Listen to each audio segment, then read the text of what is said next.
Hola a todos y a todas, bienvenidos a la visualización de este video en el cual vamos a tratar el último tema de la materia de psicología jurídica y forense, que es sobre la entrevista y escucha especializada a víctimas de agresión sexual.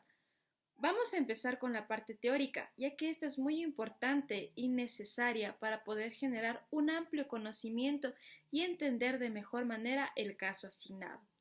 Vamos a empezar con la evaluación pericial de testimonios en víctimas de delitos sexuales enmarcados en el marco jurídico penal, en el marco epistemológico y los aspectos fenomenológicos. También hablaremos sobre el protocolo ecuatoriano de entrevista forense mediante la escucha especializada para niños, niñas y adolescentes víctimas de violencia sexual.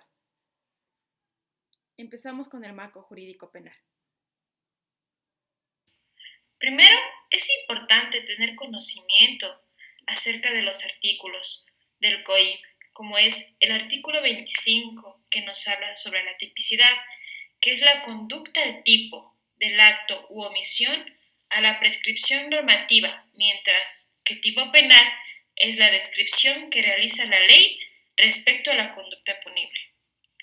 En otras palabras, nos menciona que dentro de un código que es típico, se va a encontrar si ese delito o infracción donde se encuentra dentro de un código que se puede juzgar, al cual se habla de forma en general. Supongamos que el código 171 nos habla sobre la violación, que es el exceso carnal con introducción total o parcial del miembro viril, por vía oral, anal o vaginal, o la introducción por vía vaginal o anal de objetos, dedos u órganos distintos al miembro viril a una persona de cualquier sexo. También está el artículo 29, que nos habla sobre la antijuridicidad. Este es un juicio negativo de valor que recae sobre un comportamiento humano y que indica que ese comportamiento es contrario a la exigencia del ordenamiento jurídico. Es decir, que en la antijuridicidad podemos encontrar el elemento esencial del delito o el elemento clave del delito. En este caso, si hablamos con el anterior código que yo les había mencionado, vendría a ser la penetración, que exista la prueba y la evidencia de un examen ginecológico que hubo penetración. Este vendría a ser un punto exacto donde se está contraveniendo de lo que ya está tipificado. Al haberles ya mencionado sobre los dos códigos que son muy importantes, el segundo punto es el conocimiento del proceso que existe al receptar una llamada sobre algún tipo de agresión sexual. Primero se recepta la llamada y el patrullero de servicio urbano del sector se acerca al domicilio o al lugar de dicho delito. Si el agresor se encuentra en ese lugar, enseguida se lo tiene esposado y a la víctima se la lleva a la fiscalía y se pone a conocimiento del fiscal y ordena que se traslade a la víctima a realizar el examen médico legista. Hay que tomar en cuenta que siempre en la Fiscalía General del Estado se encuentra el fiscal de turno, el secretario del fiscal de turno, el médico legista de turno y el psicólogo de turno, para poder realizar el examen psicológico. Es decir, aquí se encuentran todas las personas que van a entrar en la etapa preprocesal en trámites jurídicos. Los códigos que les voy a mencionar son los códigos que se deben de tomar en cuenta para cualquier proceso que tengan víctimas de algún tipo de agresión sexual. Primero les voy a hablar sobre el artículo 459, que son las actuaciones. Este de aquí nos menciona que siempre va a ser necesario tener el consentimiento expreso de la persona o la autorización de la o el juzgador. Cuando la persona no pueda dar su consentimiento, lo podrá hacer un familiar hasta segundo grado de consanguinidad. También está el artículo 465, que son los exámenes médicos y corporales. Aquí nos menciona, si existe peligro de destrucción de huellas o rastros de cualquier naturaleza de la persona, los centros de salud públicos o privados están acreditados para que se actúe. deberán practicar previo consentimiento escrito de la víctima o de su representante, los reconocimientos, exámenes médicos y pruebas biológicas. El cuarto punto es que si se trata de exámenes corporales, la mujer a quien deba practicárselos podrá exigir la atención de personal de su mismo sexo. También está el artículo 463, que es la obtención de muestras. Aquí es importante mantener la integridad sexual, ya sea de una niña o niño adolescente. Siempre se deberá tomar las medidas necesarias en función de edad y género para precautelar su dignidad e integridad física y psicológica. Aquí también nos menciona que es importante que los profesionales de la salud estén obligados a conservar las pruebas con seguridad y se entregará inmediatamente al personal del sistema especializado de medicina legal y forense y el cual deberá rendir testimonio anticipado. Ahora les vamos a hablar sobre los aspectos legales de los delitos sexuales y la evaluación pericial del testimonio. Primero partiremos con la información del caso. Es importante aquí generar un conocimiento del tema para poder establecer objetivos de la evaluación y construir un procedimiento que resulte legalmente muy relevante. Y también aquí se debe traducir aspectos psicológicos que sean útiles para generar consideraciones, ya sea para la colaboración positiva o puede ser negativa también. Aquí se debe tomar igual en cuenta la recepción de la denuncia, ya sea por fiscalía, los juzgados, 1-800 delito, opción 4 o mediante el EQ 911. Es importante leer el parte policial, ya que aquí existe un documento detallado sobre las primeras acciones que realizó la policía y el cuales ellos pudieron apreciar la mayoría de los hechos en el lugar. También aquí se toma en cuenta el expediente médico, que es un documento legal y confidencial. Los hallazgos principales, ya sean físicos como contusiones, moretones, fracturas, lesiones en la piel, etc., o hallazgos sugestivos, dificultoso en la evidencia que desaparece por el tiempo. Y también aquí tenemos el testimonio del discurso de la primera persona o de la persona que fue violentada, ¿no? También tenemos la planificación del peritaje. En este nos habla sobre la evaluación de la hipótesis, donde aquí existe una suposición basada en lectura previa, que debe de explicar las variables para poderse estudiar y también generar la relación entre los hechos suscitados. Como segundo punto tenemos la selección y la separación de pruebas. Acorde a cada caso, individualidad, necesidad en cada caso y también tendrá que ver por el profesional de defensa. Aquí voy a tomar en cuenta un artículo del COIP, que es el artículo 443, que es las atribuciones de la Fiscalía. Este debe garantizar los fiscales especializados en delitos contra la integridad sexual y reproductiva, violencia contra la mujer o miembros del núcleo familiar. Al momento de generarse una entrevista, esta debe ser dirigida al cuidador de la niña, niño o adolescente que no sea el agresor. También el generar la entrevista al niño, niño o adolescente y entrevistas colaterales, ya sea como familiares cercanos o docentes. También existen consideraciones del enfoque de derecho a las evaluaciones periciales del testimonio. Y aquí nos vamos a basar nuevamente en el COIP, que es en el artículo 444, que son las atribuciones de la o el fiscal.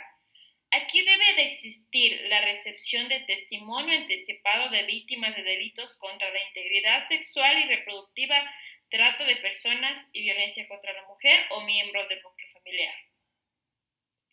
Y también está el artículo 504 que nos menciona sobre la versión o testimonio de niñas, niños o adolescentes, personas con discapacidad y adultos mayores, que aquí nos menciona que se utilizará elementos técnicos tales como circuitos cerrados de televisión, videoconferencia o similares por una sola vez, ya que este se va a incorporar como una prueba de la grabación de la declaración de la audiencia en el juicio.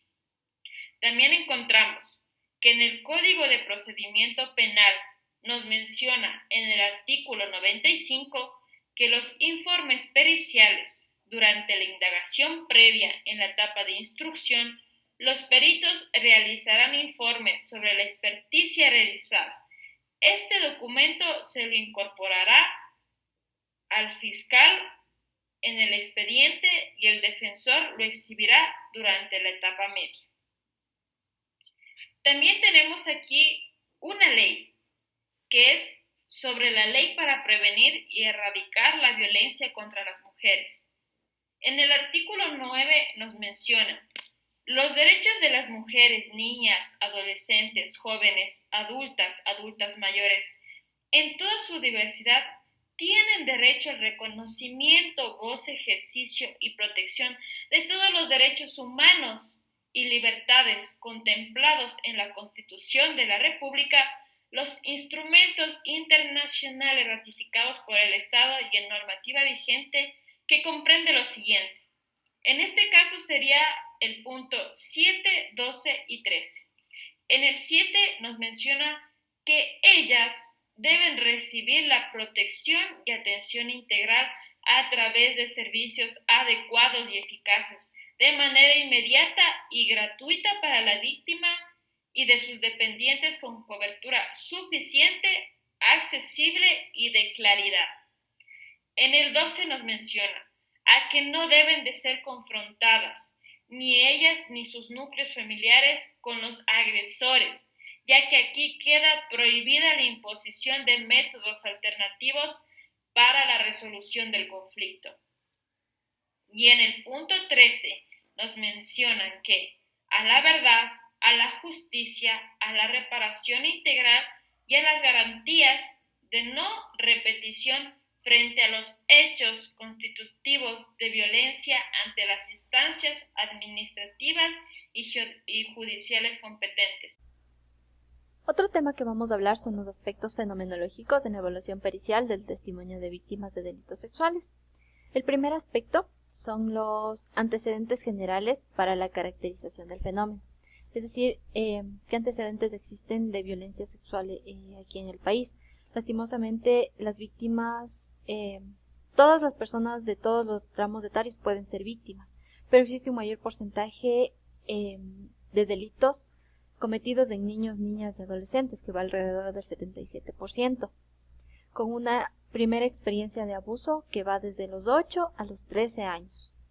También existe una gran probabilidad de que los niños no se opongan al hecho o no informen sobre el hecho. Otro aspecto es la dinámica abusiva, es decir, qué relación existe entre la víctima y el abusador. Un alto porcentaje de los delitos sexuales en todos los rangos etarios se da en el espacio vincular o existe una relación con el victimario. En los casos de abusos a menores, hay estudios nacionales e internacionales que señalan que el 80% de los casos se dan dentro del contexto familiar o un contexto cercano al niño. Y no es un abuso solo de una vez, sino es un abuso reiterado y de forma crónica. Otro aspecto es la cifra negra, es decir, son todos los delitos cometidos que por alguna razón o motivo no han sido registrados por las autoridades.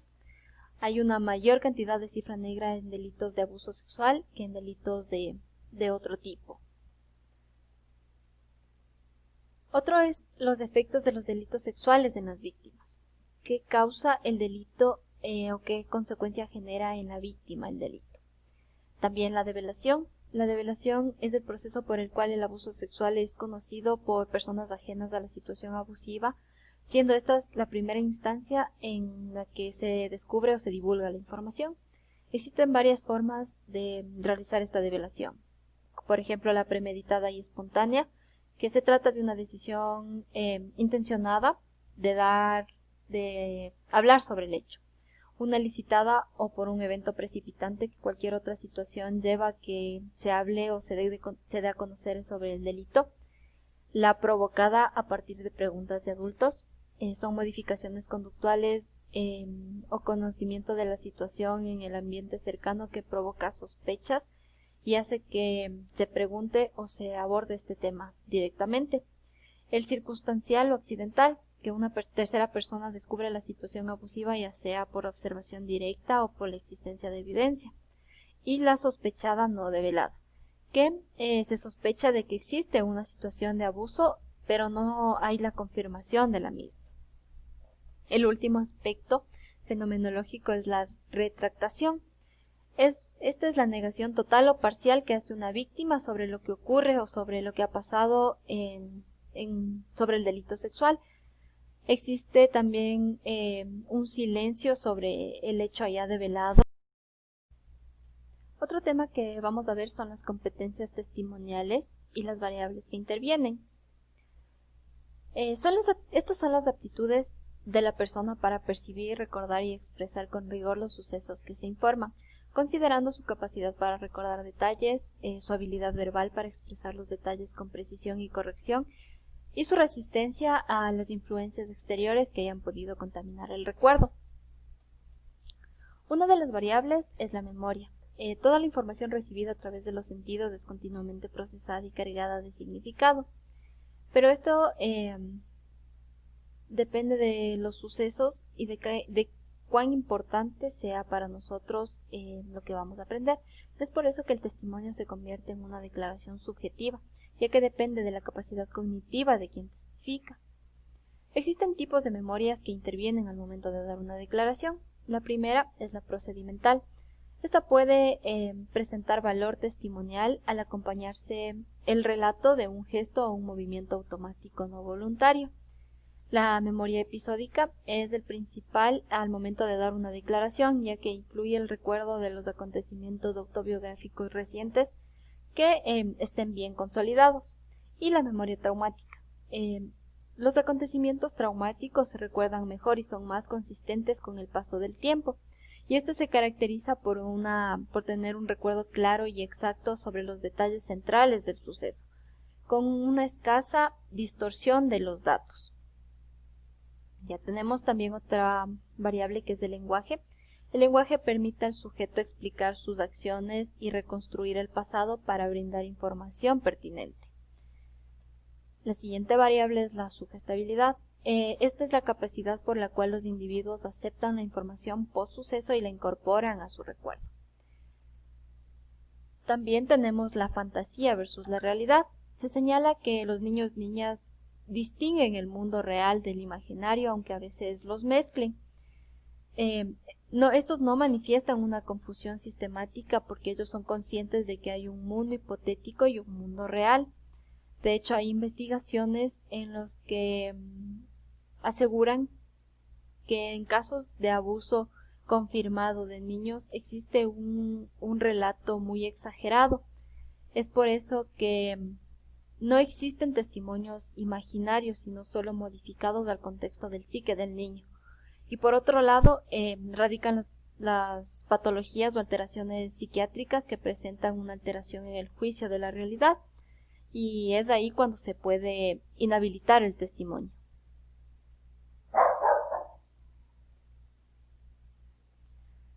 Existen consideraciones evolutivas y algunas condiciones específicas.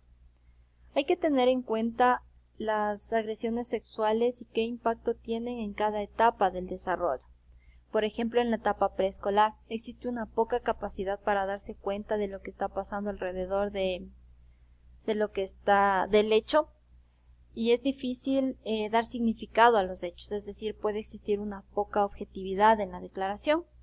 Por otro lado, tenemos la memoria. En esta etapa, la memoria está desarrollada de una forma episódica, donde es fácil evocar detalles relevantes de una experiencia personal. Por eso las preguntas deben ser simples y claras para obtener datos poco contaminados. En cuanto al lenguaje, existe la forma de expresar o representar por medio de símbolos o signos el suceso. También se desarrolla progresivamente ya la capacidad de utilizar palabras, objetos e incluso acciones como símbolos para pensar y comunicarse. A esta edad los niños son muy sugestionables. Es por eso que se debe dejar hacer un relato libre y espontáneo acerca de la experiencia, ya que ellos son muy susceptibles a una entrevista sugestiva. En esta etapa, como ya dijimos, tienen una gran capacidad para vivir en un mundo de fantasía y un mundo de realidad. Y ellos tienen la capacidad de distinguir claramente la diferencia entre estos dos. Es por eso que existe confusiones al respecto, pueden exagerar el relato, pero se mantiene el contexto. En lo que es la etapa escolar, se mejora la capacidad de recordar, se integra el proceso de relacionar eventos y es muy poco probable que omitan detalles relevantes. En lo que es el lenguaje se desarrolla con rapidez del lenguaje y adquieren un mayor vocabulario y una habilidad mucho más desarrollada para definir palabras. Es por eso que existen relatos libres y complejos que manifiestan tener un conocimiento también temporoespacial, que eso ayuda a identificar el tiempo y el contexto del delito. Son menos sugestionables que los niños en etapa preescolar. Es por eso que también se debe seguir aplicando una entrevista clara y poco sugestiva.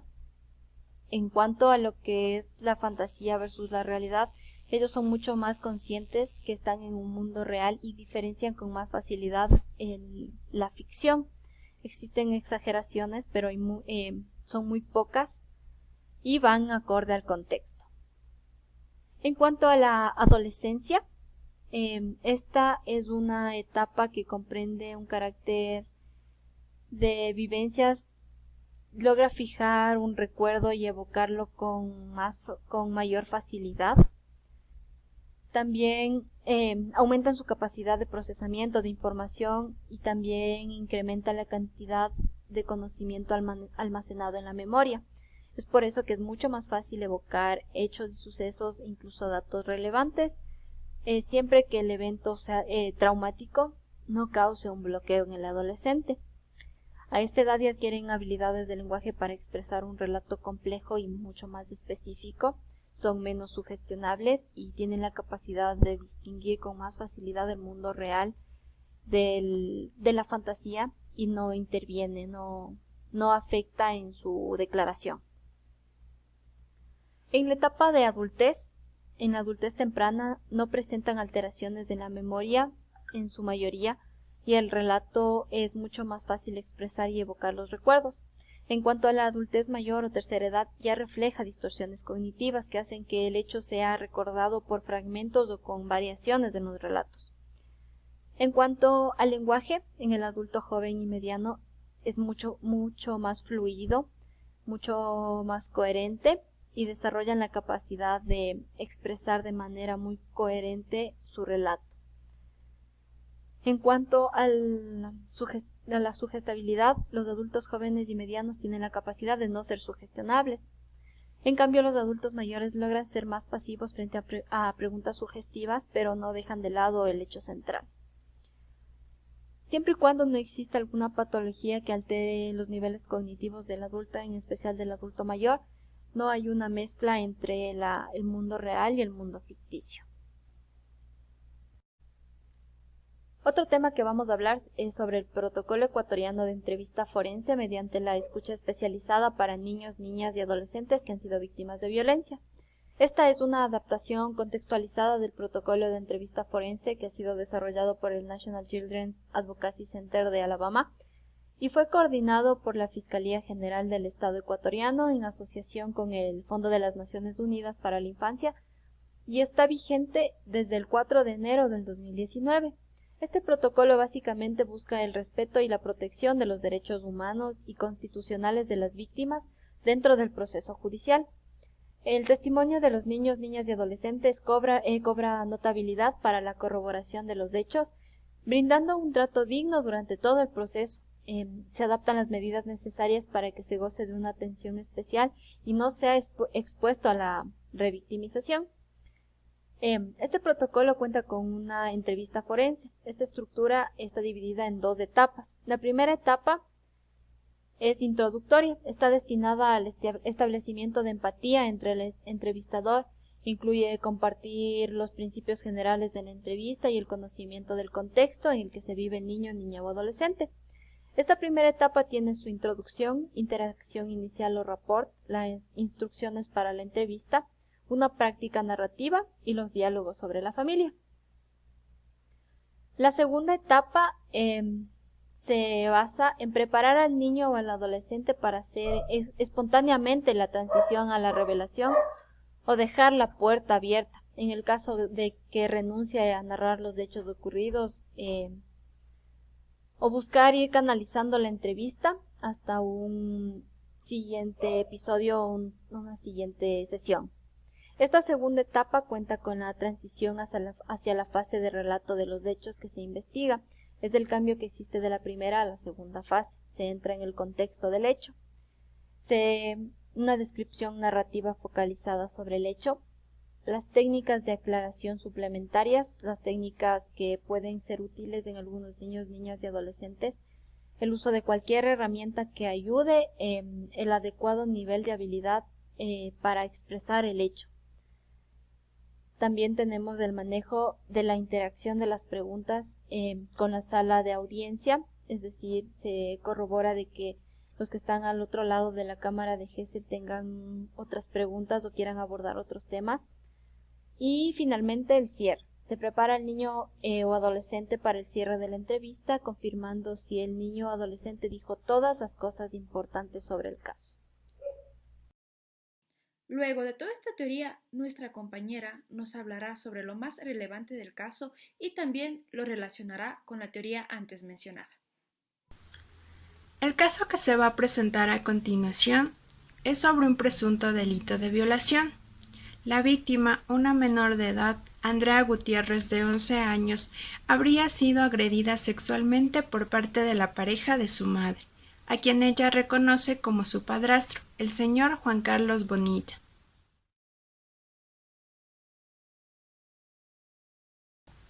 El día 8 de febrero del año 2017, el señor Juan Carlos Bonilla habría llegado a su domicilio en un aparente estado de ebriedad.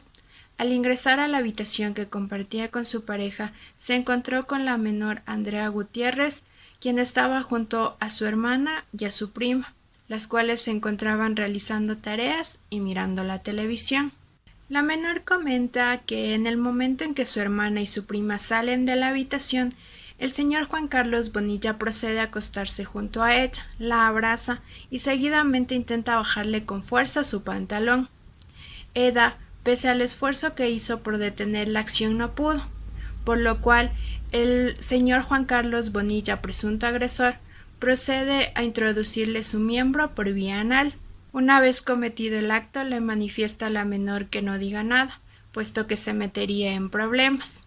Tiempo después llega la madre de la menor, la señora Angélica Palacios, quien junto a su cuñada observan salir del domicilio al señor Juan Carlos Bonilla, el cual se le acerca y le pide 50 centavos para ir a comprar más puro. Ella se los da y éste se retira. Seguidamente es alcanzada por su hija, Andrea Gutiérrez, quien al encontrarse con su madre le comenta de lo sucedido. En ese momento la señora Angélica llama a emergencias denunciando el hecho. Posteriormente procede a bajarle el pantalón a su hija para revisarle y al notar que no existía ningún daño externo, esta pide a los miembros policiales que no detengan a su pareja, el cual se encontraba escondido al lado de unos tanques de agua. Finalmente, los miembros policiales quienes acudieron al llamado trasladan a la menor junto a su madre al UPC y posteriormente las llevan al hospital para que la menor sea revisada por una médico legista que determine si hubo daño o no en su área genital. Finalmente, los miembros policiales quienes acudieron al llamado en este caso trasladaron a la menor junto a su madre al UPC y posteriormente al hospital para que se le realicen los exámenes médicos correspondientes.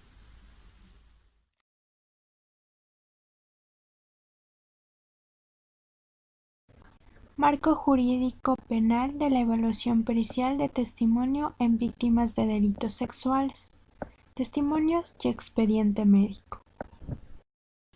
En el presente caso, las pruebas valoradas fueron el testimonio anticipado de la víctima, el testimonio de la médico legista quien realizó los exámenes ginecológicos a la menor, el testimonio del psicólogo clínico quien realizó la entrevista forense y finalmente el testimonio tanto de los miembros policiales quienes estuvieron el día de los hechos como de personal de la Fundación Cristo de Calle, a la cual la menor fue trasladada después del evento.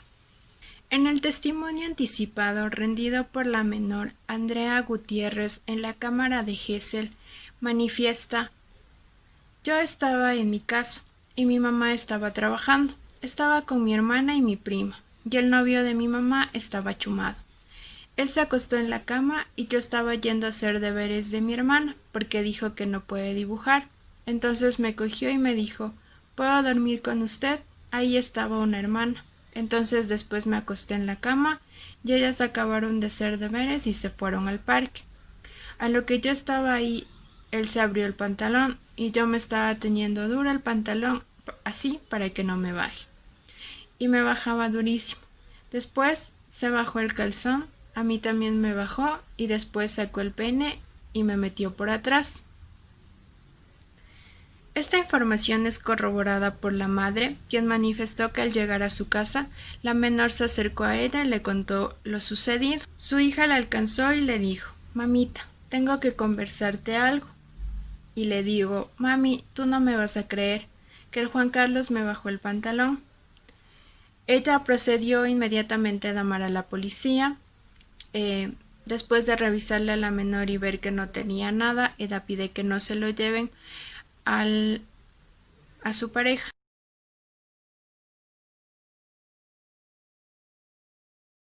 Respecto al examen ginecológico, se realizaron en la menor 2 hisopados, en su área anal y perianal, encontrándose la existencia de perfiles genéticos autosómicos y de cromosoma Y pertenecientes al señor Juan Carlos Bonilla Rodríguez. Esta información es corroborada por la médico legista, quien en su testimonio manifiesta que, al revisar a la menor, había encontrado el área anal y el esfínter equimóticos, así como también laceraciones, las cuales pudieron ser producidas por el toque, roce, fricción o penetración de un objeto vulnerante en esta área.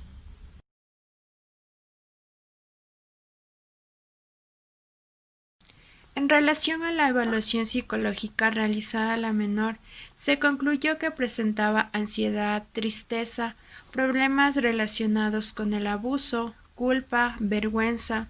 También presentaba un conocimiento avanzado para su edad sobre la sexualidad. Se evidenció que existe una alteración en la parte de las relaciones sociales, especialmente en la confianza y comunicación. También se conoció que la menor sufría de abuso físico, psicológico y negligencia en su entorno sociofamiliar.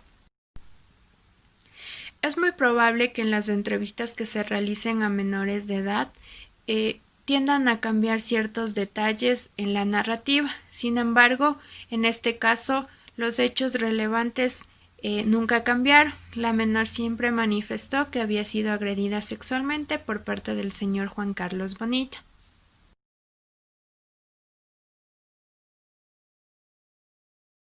Un miembro de la policía, quien estuvo el día de los hechos, en su testimonio manifestó que vio a la madre en una actitud nerviosa e intranquila. Se encontraba en todo momento a favor del procesado. La madre no permitió que se le realizaran a la menor los exámenes médicos correspondientes. Es por esta razón que el policía asume la responsabilidad y procede a llamar a un miembro policial femenino para que sea ella quien acompañe a la menor a realizarle los exámenes ginecológicos.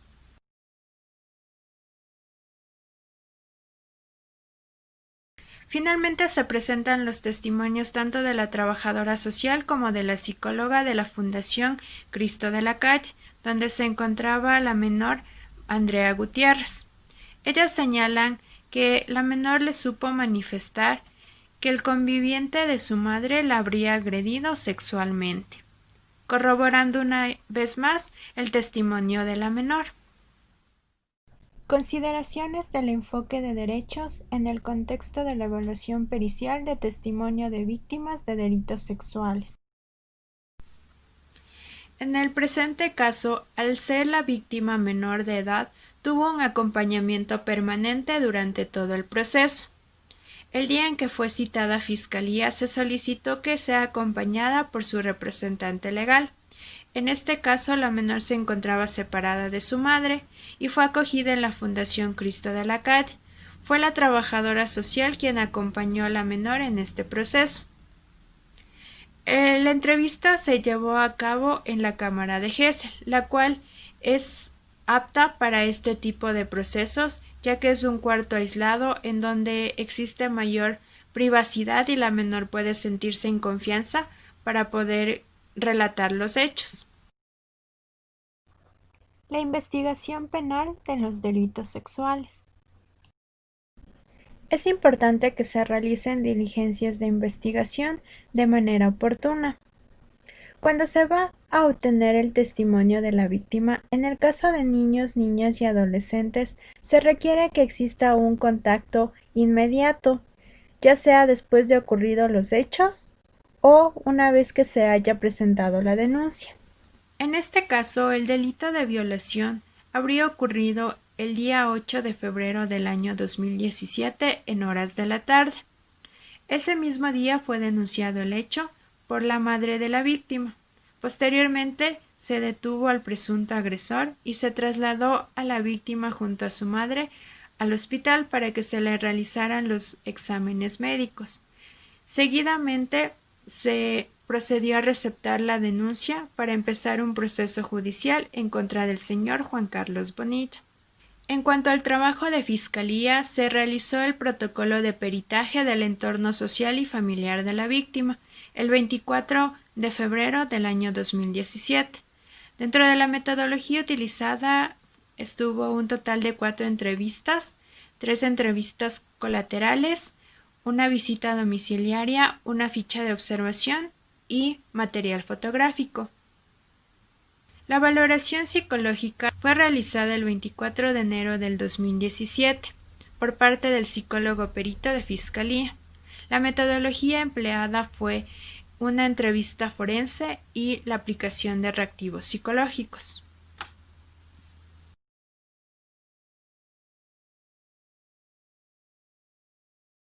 Psicología del testimonio y análisis de resultados. Se debe determinar si los datos obtenidos entre las distintas pruebas son coherentes, así como establecer una valoración del testimonio. En el presente caso, se va a analizar si el testimonio principal otorgado por la víctima tiene concordancia y es corroborado con los demás testimonios de quienes participaron en el proceso. Así también se va a analizar las pruebas que se le realizaron a la menor. El testimonio principal que se va a valorar es el de la víctima, la cual narra una agresión sexual de la que fue víctima el día 8 de febrero del 2017 por parte del conviviente de su madre. Estos hechos son corroborados con el testimonio de la madre, quien manifiesta que el día 8 de febrero a las 5 de la tarde llegó a su casa. Su hija le dijo: «Mamita, tengo que conversarte algo. Tú no me vas a creer que el Juan Carlos me bajó el pantalón». De la misma manera, en el testimonio de los miembros policiales quienes acudieron al llamado de emergencia, manifiestan que al llegar a este lugar tomaron contacto con la madre de la víctima, la cual les supo manifestar que su hija habría sido violada, posiblemente por su conviviente. En relación a las pruebas médicas que se le realizaron a la menor, se determinó la existencia de perfiles genéticos del señor Bonilla Rodríguez Juan Carlos. Esto igualmente se corrobora con el testimonio de la médico legista, quien al realizar la evaluación en la menor encontró la región anal, el esfínter equimóticos, una laceración a las 12 comparada con las manecillas del reloj. Esto producido por el toque, roce, fricción o penetración de un objeto vulnerante, por esta vía en forma reciente. En el informe psicológico se determinó que la menor presentaba ansiedad, tristeza, problemas relacionados con el abuso sexual, mostraba culpa, vergüenza y tenía conocimientos avanzados sobre la sexualidad para su edad. Presentaba un trastorno de adaptación. Toda esta información pudo ser obtenida de la entrevista forense y de los reactivos psicológicos que se aplicaron a la menor. De igual manera, en la entrevista cambia ciertos hechos o detalles, sobre todo en los niños. Sin embargo, los hechos relevantes no varían, que en este caso es la violación.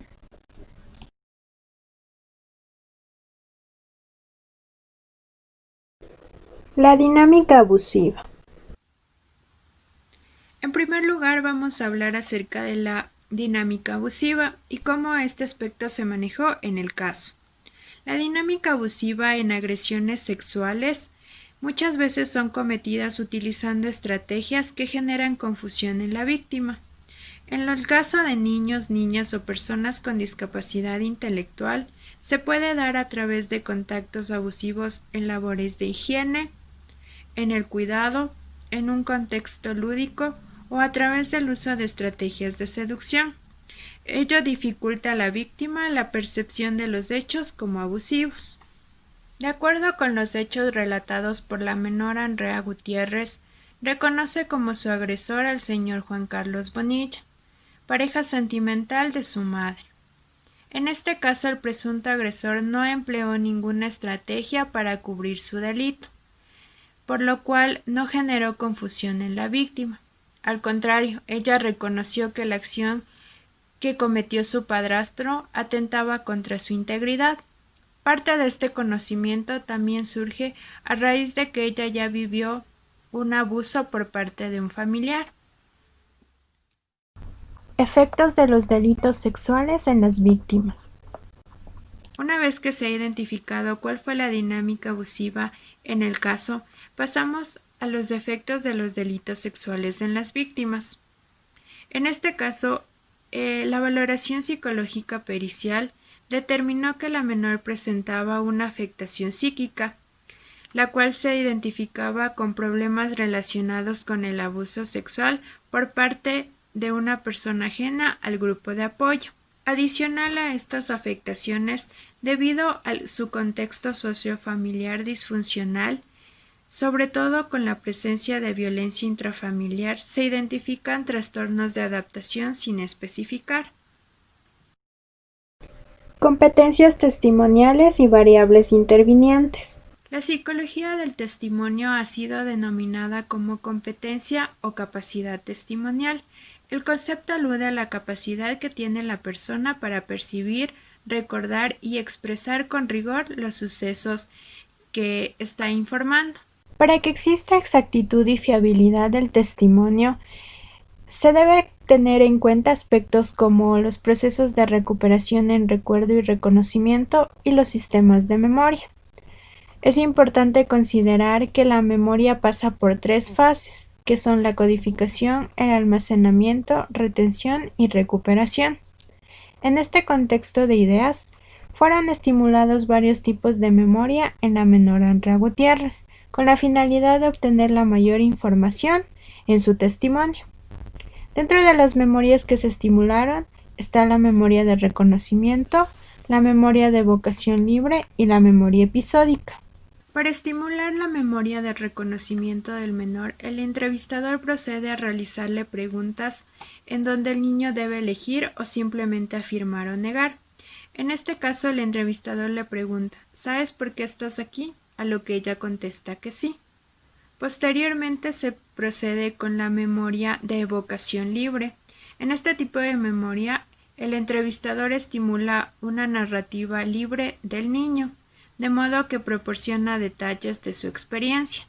En el presente caso, el entrevistador le pregunta: «Cuéntame, ¿qué fue lo que pasó?», a lo que ella responde textualmente: «Yo estaba en mi casa y mi mamá estaba trabajando. Estaba con mi hermana y mi prima y el novio de mi mamá.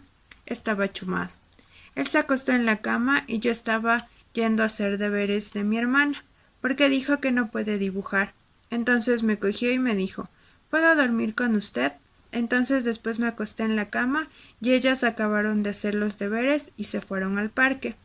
A lo que yo estaba ahí, él se abrió el pantalón y yo me estaba teniendo duro el pantalón para que no me baje. Después se bajó el calzón, a mí también me lo bajó, y después sacó el pene y me metió por atrás. Yo le conté a mi mamá y me puse a llorar. Mi mami llamó a la policía y a la ambulancia. Me llevaron al hospital de Otavalo. Él estaba loco, porque él cuando toma sabe coger el cuchillo y sabe amenazar que va a matar. Eso hizo cuando llegó la policía. No tenía cuchillo cuando me hizo eso en la cama». En esta narrativa podemos ver que la menor, sin la necesidad de realizarle alguna otra pregunta, cuenta todo el suceso vivido el 8 de febrero del 2017. Posteriormente, el entrevistador utiliza la memoria episódica de la menor para obtener más detalles acerca del hecho, realizándole preguntas tales como: «Dime una cosa, ¿te acuerdas cuándo pasó esto?», a lo que la niña responde: «Ayer». «¿A qué hora?». «Casi por las 4». El entrevistador le pregunta: «Tú me contaste esto que pasó ayer. ¿En qué parte sucedió exactamente?». La menor responde: «En mi casa». «¿En qué parte de tu casa?», le pregunta el entrevistador, a lo que la menor responde: «En el cuarto de mi mamá». A continuación se abordará el protocolo ecuatoriano de entrevista forense mediante escucha especializada para niños, niñas y adolescentes víctimas de violencia sexual con relación al caso de estudio. Como bien sabemos, este protocolo cuenta con 2 etapas. Dentro de la primera etapa, como primer punto, tenemos la introducción, que consiste en la presentación mutua del entrevistador y del entrevistado. Se explica de manera neutral el rol que está haciendo el psicólogo en ese momento y qué espera durante la entrevista del menor. Utiliza lenguaje y conceptos apropiados para el nivel de desarrollo y cultura del menor. Se informa de manera general que va a ser escuchado y observado por otras personas desde la sala de entrevistas, siempre procurando no afectar la sensibilidad del niño, niña o adolescente para el desarrollo adecuado de la entrevista. Con relación al informe del caso, no se evidencia que haya existido una introducción para explicar este proceso. Como punto número 2 tenemos la interacción inicial. En este se establece empatía con la menor de edad y se empieza a generar rapport. Involucra al menor en la conversación hablando de asuntos que le sean interesantes. Es así que en este caso la doctora Valeria Trujillo inicia la entrevista preguntándole a la menor sus nombres completos, edad y fecha de nacimiento, con quién vive, dónde estudia, en qué año se encuentra, qué le gusta hacer más, si está en clases o en vacaciones, qué le gusta hacer fuera de clases, a qué le gusta jugar, qué hace los fines de semana. Dentro del punto número 3 tenemos las instrucciones de la entrevista. Se aclara a la menor que puede corregir al psicólogo en el caso de que se equivoque en algún dato. Si algo no se acuerda o no lo tiene claro, puede decir que no sabe. En el informe correspondiente al caso de la menor Andrea Gutiérrez, no se muestra evidencia de que se haya cumplido con este paso perteneciente al protocolo. Dentro del punto número 4, que es la práctica narrativa, es una invitación que se hace al menor para que hable libremente sobre ciertas temáticas. También se le llama entrenamiento de memoria episódica, lo que mejora después la cantidad y calidad de la información proporcionada por el niño durante la parte sustantiva del relato posteriormente. No se evidencia dentro del informe un diálogo previo que se haya mantenido con la menor. La entrevista muestra de forma directa la narración de los hechos. Dentro del punto número 4, que se refiere a los diálogos sobre la familia, es importante conocer a los miembros de la familia con quien el niño o niña o adolescente interactúa, especialmente cuando se está entrevistando a un niño o adolescente cuya alegación de abuso sexual está relacionada o procede de miembros de la familia o amigos. Es así que, como datos importantes, se destaca en esta etapa que existe un consumo problemático de alcohol y tabaco por parte de la madre y del padrastro de la menor. También se destaca que el padrastro tiene problemas de consumo de sustancias sujetas a fiscalización. Existe también un historial de violencia intrafamiliar en el subsistema pareja y parentofilial, con presencia de maltrato tanto físico, psicológico, sexual como negligencia. La menor sobre su familia refiere también que su padre biológico, el señor Andrés Gutiérrez, se suicidó cuando la usuaria tenía apenas 3 años. Después, su madre se casó de nuevo con el señor Esteban Albuja, de quien se separó hace un año por violencia intrafamiliar. Desde hace 8 meses se encuentra en una relación de pareja en unión libre con el señor Juan Carlos Bonilla, de quien se encuentra embarazada de 5 meses hasta el momento.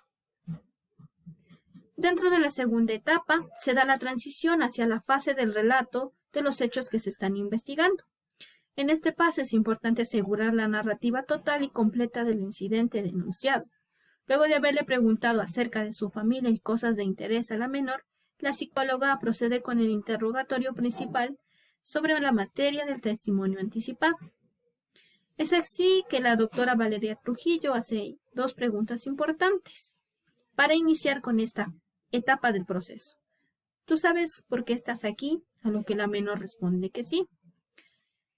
Cuéntame. A lo que la menor responde narrando los hechos tal y como sucedieron. Se refleja naturalidad y tiene confianza al hablar.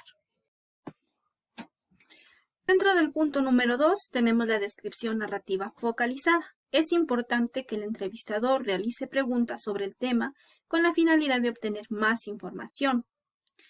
La psicóloga prosiguió: ¿cómo se llama esta persona de la que me estás hablando? A lo que la menor respondió: Juan Bonilla. Cuéntame otra cosa. ¿Tú sabes cómo se llaman tus partes íntimas? La menor contesta que sí. A ver, ¿cómo se llaman tus partes íntimas? Los senos, la vagina y el culito. Como la menor menciona o se refiere al trasero como culito, continuaremos refiriéndonos a él así.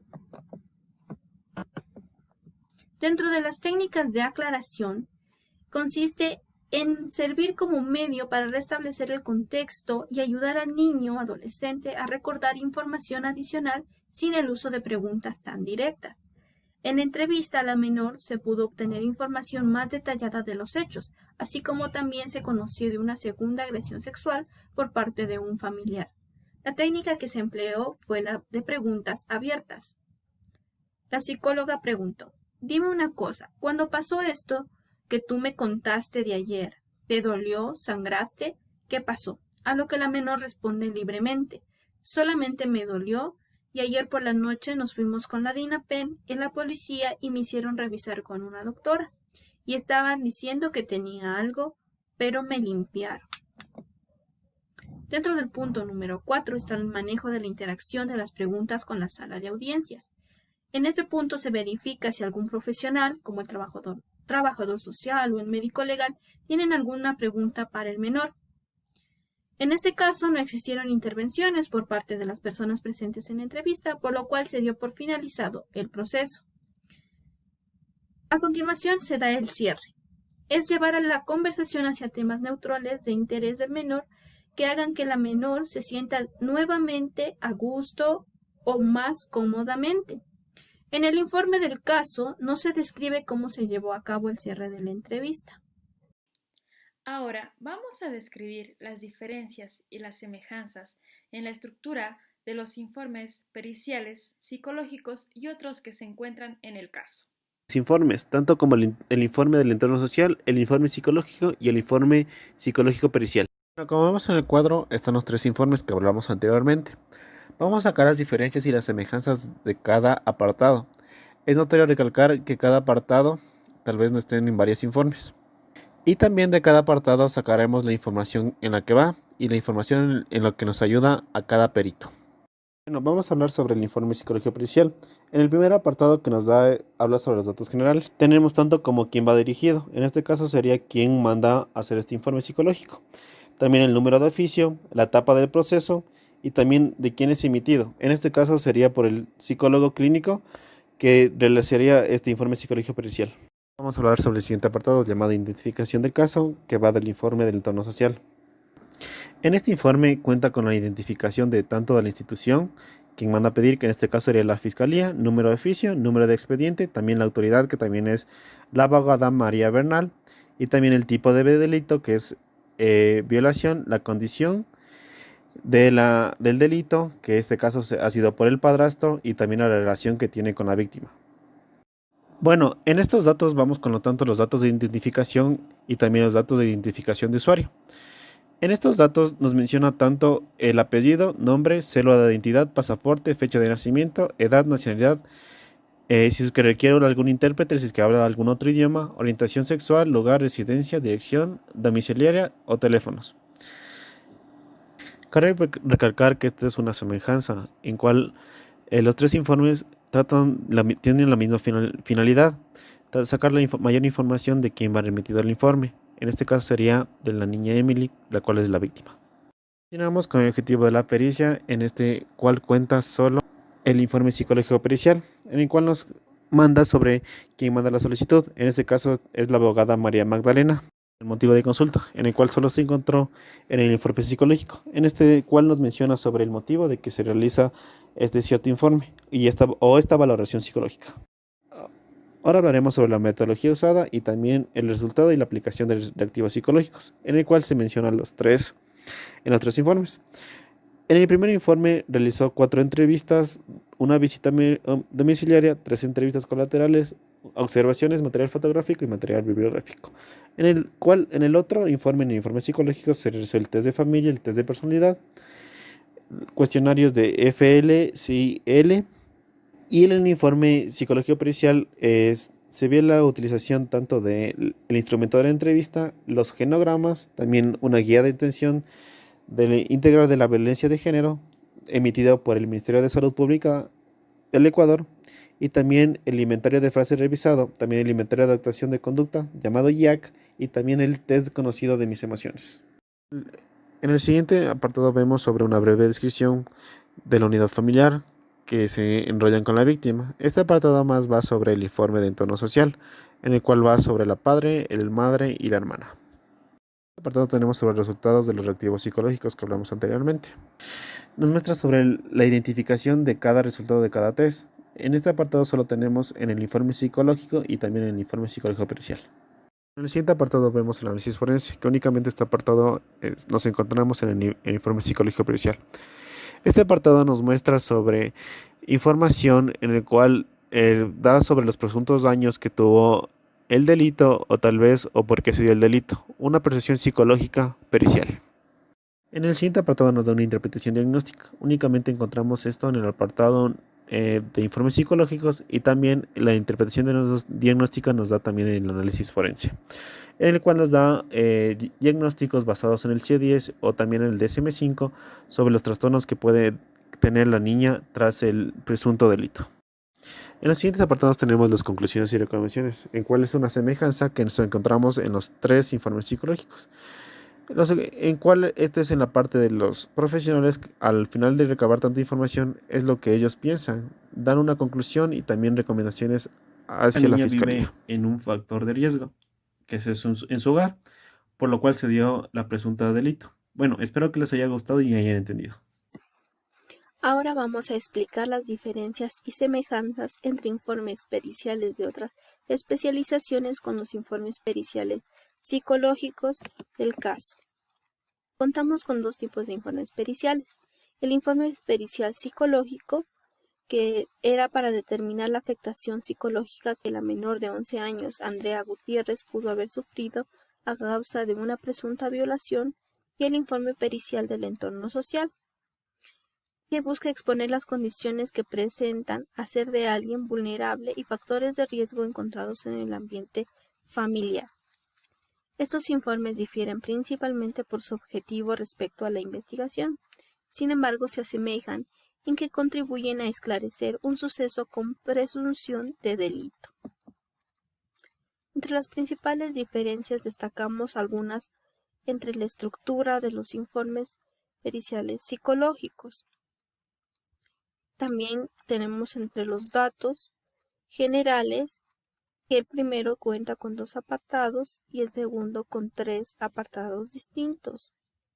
En el primero se señalan los datos generales de a quién va dirigido el informe y se especifica el tipo de delito por el que se realiza la investigación, mientras que en el segundo se hacen las mismas cosas, pero no se especifica el nombre del perito responsable del informe. También en el primero se cuenta con los datos de identificación del evaluado, mientras que en el segundo se cuenta con la identificación del usuario y la ficha de datos personales. Dentro de los datos de identificación se especifica el motivo de consulta, que es el delito por el cual será necesario el informe, mientras que en el segundo se complementa la información personal como familiar de la víctima.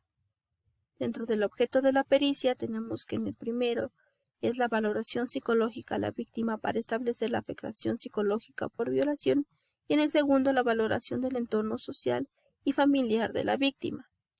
Dentro de la información colateral se cuenta con la entrevista a la trabajadora social que da una narración de los hechos y que ha sido parte del testimonio anticipado como curadora, y el del informe psicológico de la psicóloga de la institución de acogida.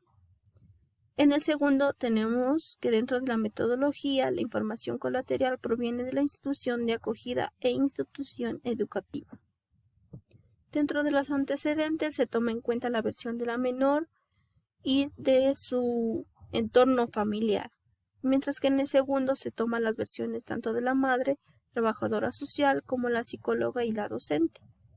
Dentro de la anamnesis, en el primer informe, se hace una anamnesis personal y familiar, mientras que en el segundo una anamnesis socioeconómica.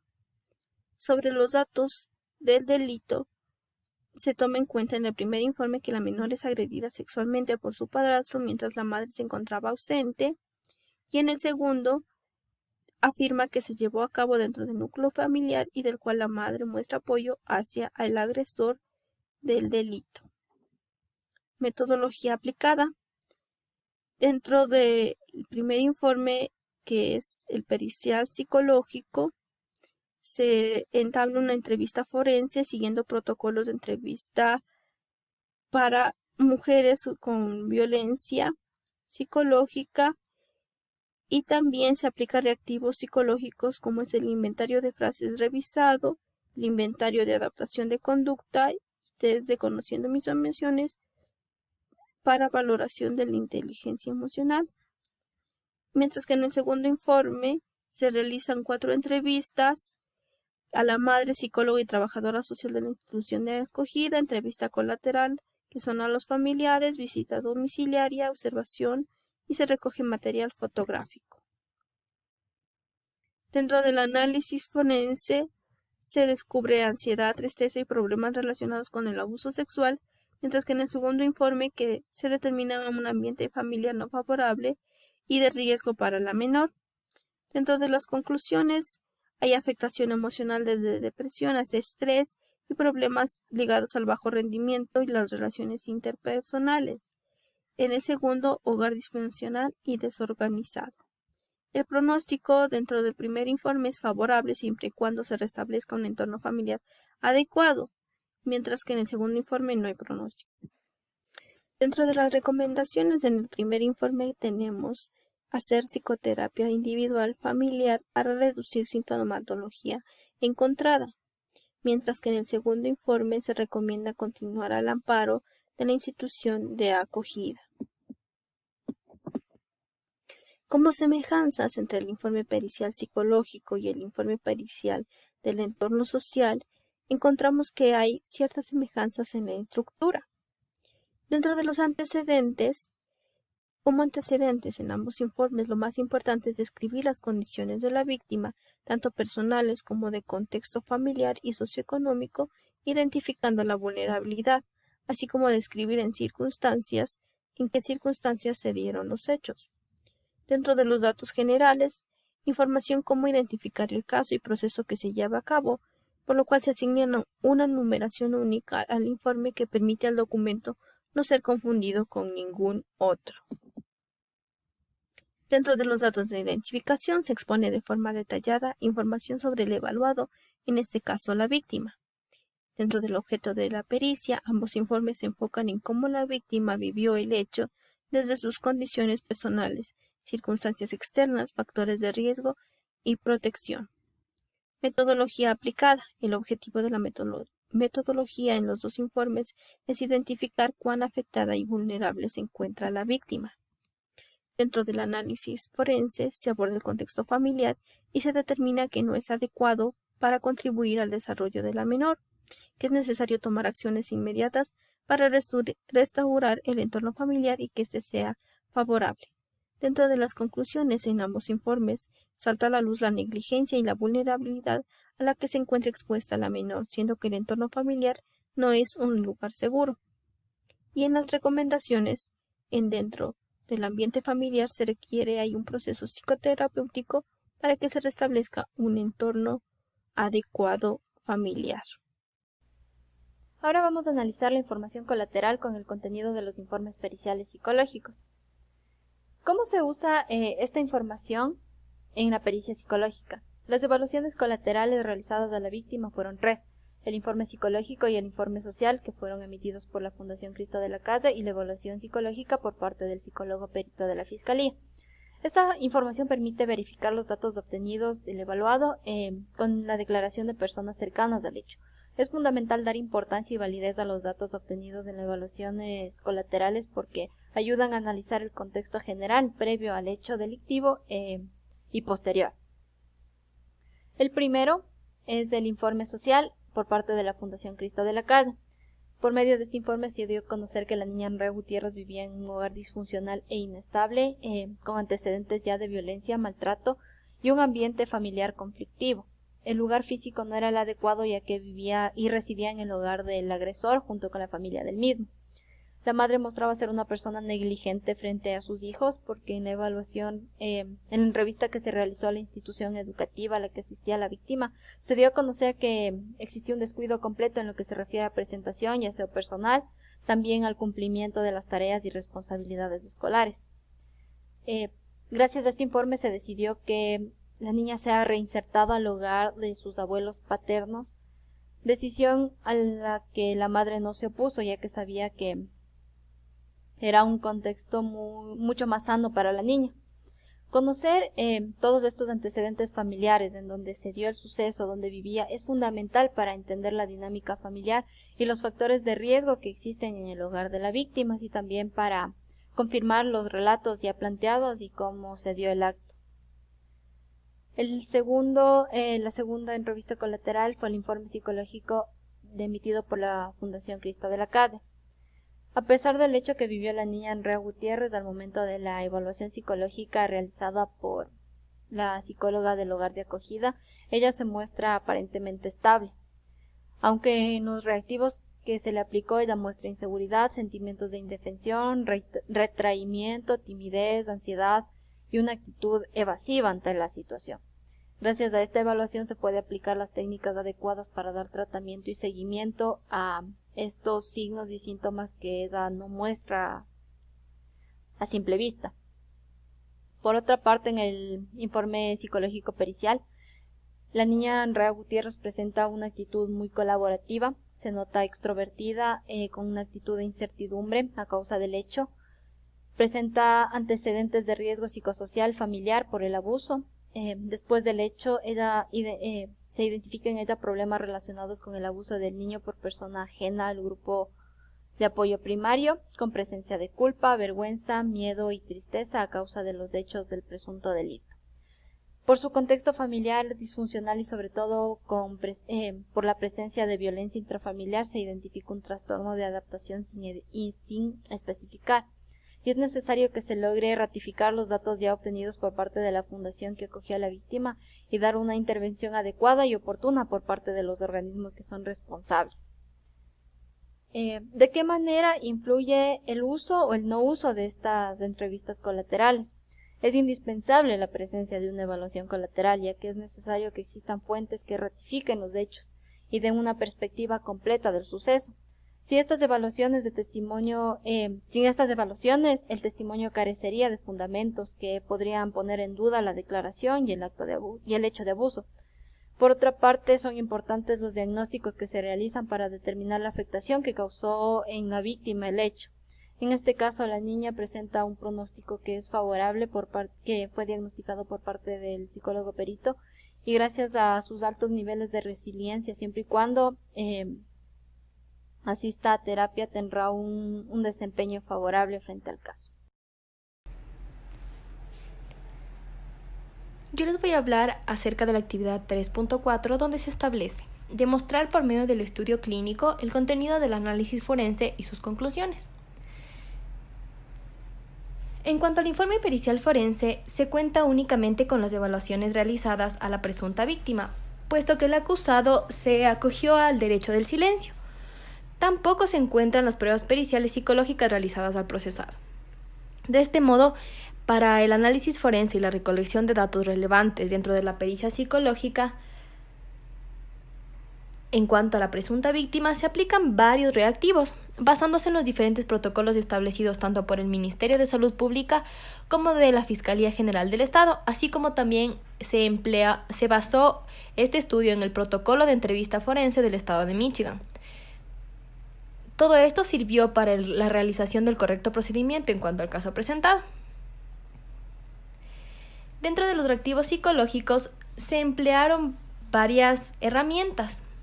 Entre estas tenemos la primera, que es el inventario de frases revisado, más conocido como IFR, mismo que se encarga de evaluar el pensamiento y la lógica del lenguaje en edades entre 7 a 16 años que fueron víctimas de abuso sexual o maltrato infantil y otros, para de esta manera indagar acerca de la posibilidad de que el niño o niña esté atravesando una situación de maltrato.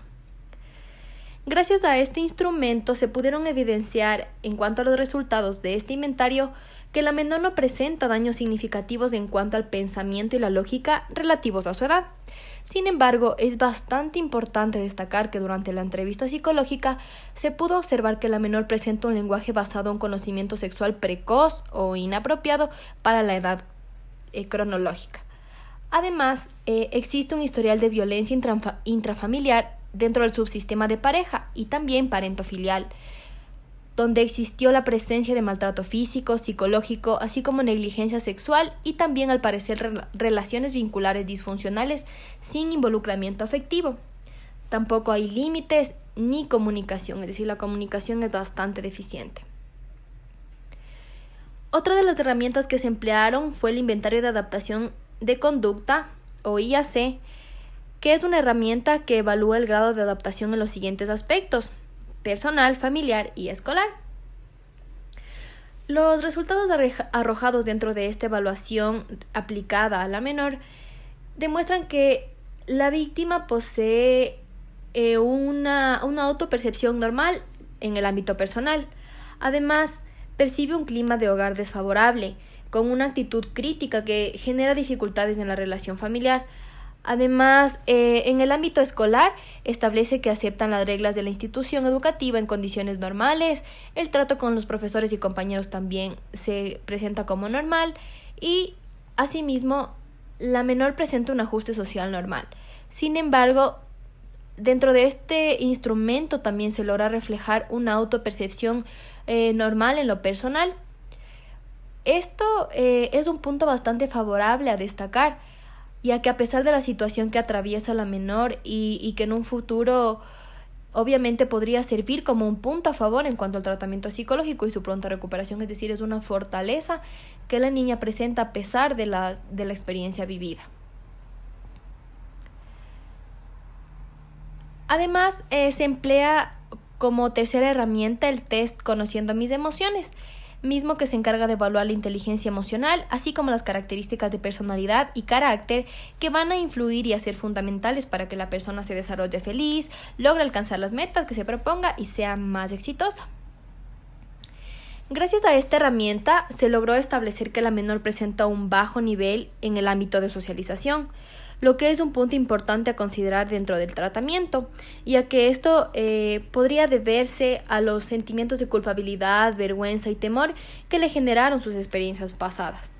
Además, por otro lado, refleja que su nivel de autoestima es alta. Esto también es algo que servirá como una fortaleza o una virtud dentro del tratamiento, ya que gracias a esto se podría reforzando estas habilidades, el tratamiento podría ser mucho más efectivo. Así también, en cuanto a la solución de problemas, felicidad, optimismo y manejo de la emoción, que son criterios que también evalúa este test, la menor obtuvo un puntaje de nivel medio, siendo factores en los que no refiere mayor dificultad, pero obviamente siguen siendo importantes a considerar y también a fortalecer dentro del tratamiento posteriormente. También es importante considerarlo dentro de su rehabilitación y acompañamiento psicológico y el respectivo seguimiento. Dentro del análisis forense, adentrándonos más ya en esta evaluación, se determina la existencia de una violencia interpersonal dentro de su contexto sociofamiliar, esto debido a la separación de sus padres y además la existencia de violencia tanto física como psicológica. La niña creció dentro de un ambiente inmerso en bastante violencia. Además, la presunta víctima también refirió una experiencia de agresión sexual por parte además del presunto agresor o el acusado de esta causa, que empleó la fuerza física. La menor también refirió otra experiencia de abuso de carácter sexual por parte de su primo hace algún tiempo atrás a esta pericia psicológica. Es decir, que la niña tiene varias experiencias traumáticas que nunca fueron tratadas ni superadas. Además, esta experiencia anterior tampoco fue denunciada. Del mismo modo, existen algunos factores de riesgo social a los que se encuentra expuesta la menor, refiriendo varias dificultades dentro del entorno psicosocial que tienen como resultado las diferentes lesiones psíquicas, emocionales y conductuales que la menor presenta. Obviamente, más allá de estas problemáticas que la menor refiere en cuanto a los casos de abuso sexual, la niña también ha evidenciado violencia intrafamiliar. Fue apartada una vez de su hogar, de su núcleo familiar, porque la madre había intentado suicidarse.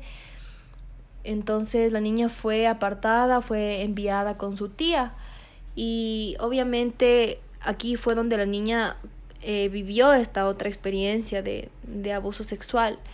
Entonces esta niña es una paciente que refiere bastantes problemáticas y que obviamente va a tener como resultado, como consecuencias, diferentes lesiones psíquicas, las cuales les menciono, también emocionales y conductuales. Entonces esto deja como resultado un trastorno identificado como problemas relacionados con el abuso sexual del niño por persona ajena al grupo de apoyo primario, establecido en el Manual Diagnóstico CIE-10, y mismo que hace referencia a problemas relacionados con el contacto o intento de contacto del pecho y los genitales del niño o los de otra persona, exposición sexual en confrontación próxima o intento de desnudar o seducir al niño por una persona considerablemente mayor, no perteneciente a la familia del niño, sea por la posición o nivel. Les voy a hablar sobre el punto 5, que es contrastar del uso del contenido de los informes periciales psicológicos como testimonio en el testimonio oral de las mismas en la sentencia escrita de la causa y cómo se utiliza esta información por los abogados y jueces. Bueno, como primera instancia nosotros tenemos el ingreso de la niña a la Fundación Cristo de la Calle, en donde fue intervenida por la psicóloga clínica Kellen Vivero, quien realizó la primera entrevista enfocándose en el delito ocurrido, tomando en este caso el testimonio anticipado de la víctima él sobre su entorno familiar y de igual manera realizó la valoración emocional de la niña durante la entrevista. Sobre este caso, la psicóloga supo manifestar que la niña revela sentimientos de indefensión, baja autoestima, desvaloración, retraimiento, ansiedad, desconfianza, timidez, temor hacia lo exterior, distanciamiento afectivo y poca comunicación. Asimismo, identificó que la niña tiene poca identificación con su núcleo familiar y está urgiendo de seguridad. La información obtenida por la psicóloga de la Fundación Cristo de la Calle es muy relevante durante el proceso, ya que la Fiscalía y abogados lo toman en cuenta al momento de realizar la sentencia. Y de igual manera sirve para el reconocimiento del estado emocional de la niña y los daños psicológicos que enmarcó a causa de lo sufrido. Asimismo, nos ayudó a identificar el caso de violación al obtener el testimonio anticipado, confirmada en las siguientes declaraciones dadas por la niña durante el proceso y en caso de existir alguna intimidación durante las declaraciones por ser intervenida en varias ocasiones. Segunda intervención psicológica tenemos al psicólogo clínico Juan José Flores Armas, que es el perito de la Unidad de Atención del Peritaje Integral de la ciudad de Ibarra.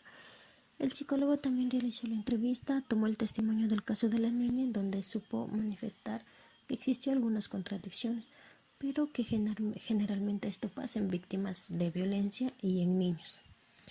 Pero que hay que recalcar que se repiten aspectos relevantes durante el relato de la niña. También debemos, en el análisis forense, nos menciona que se observó que la niña ha sido víctima de violencia interpersonal en su entorno sociofamiliar por separación de sus padres y violencia física como psicológica. También enfatizó el punto de los daños psicológicos que la niña recibió a través de la agresión. Y la sentencia nos ayudó manifestando que la niña presentaba 10 criterios de rasgos psicosociales familiares para el abuso sexual, trastornos adaptativos, que tiene problemas relacionados con el abuso sexual, esto como una afectación psicológica muy enmarcada en la niña. Bueno, la información proporcionada por el psicólogo Juan José Flores y también por la psicóloga de la Fundación Cristo de la Calle aportó de una manera muy eficaz y fundamental en el caso, ya que se enfatiza el problema relacionado con el abuso sexual y la evidencia de las afectaciones psicológicas a causa de la violación. De esta manera se confirma el relato antes manifestado por la niña, la información dada por la psicóloga Kelem Salomé de la Fundación.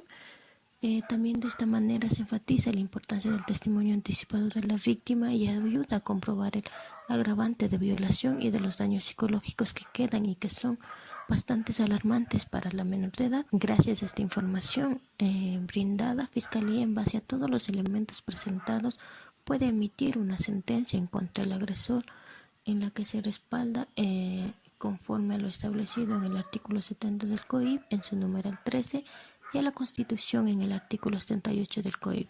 Los informes psicológicos y pericias tienen un valor fundamental en todo el proceso, ya que son tomadas en cuenta durante todo el proceso por el personal técnico encargado del caso para poder dictaminar una sentencia. Gracias a esta información obtenida de la víctima y basándose conjuntamente con el COIP y los derechos de la Constitución, como ya lo había mencionado antes, y de la niñez y adolescente, dictan la sentencia y buscan una reparación integral de la víctima, tomándose en cuenta principalmente la reparación emocional.